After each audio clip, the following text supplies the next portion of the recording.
There is no shortage of issues to debate at the African Union summit. Even the host country, Ethiopia, has its own dispute with neighbors. While the construction of its multi-billion-dollar hydropower dam over the Blue Nile River continues, it remains at odds with Egypt over some major aspects of the project. Egypt initially opposed the giant dam itself. Now it's opposing the plan for the filling of the lake that's going to hold up to 74 billion cubic meters of the river's waters. If the filling spreads over 3 years, as Ethiopia wants, Egypt expects to face probably the biggest man-made reduction in its share of the Nile waters in recorded history.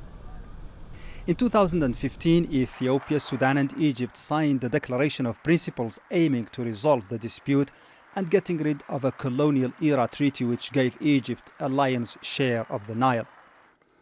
But disagreements over technical details continued to prevent its implementation. As the dam construction neared completion, Egypt pressed for international mediation against the wishes of Ethiopia. However, the three parties finally agreed to U.S. arbitration last year. They held several rounds of talks in Washington, coming close to signing a final agreement in January.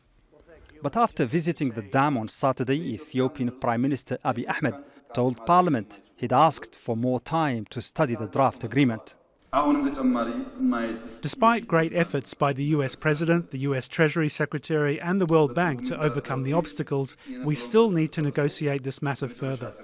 During the negotiations, the downstream countries changed their position from rejecting building the dam to how to operate the dam and the water flow. We will continue to benefit from our resources without harming anyone. Ethiopia says it has every right to utilize the Blue Nile waters that originate from its territory for both farming and the production of hydropower.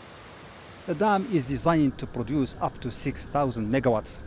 But Egypt believes any dramatic change in the water flows as the dam is filled will cause a crisis on its territory. Sudan, through which the Nile passes, seems the least concerned, despite warnings by some of its senior experts of a potentially negative impact on its water supplies. It's not clear what progress the AU leaders can achieve during the 2 days of talks, while eyes are still on Washington and lingering hopes that the parties will sign an agreement soon. Mohamed, Vall, Al Jazeera.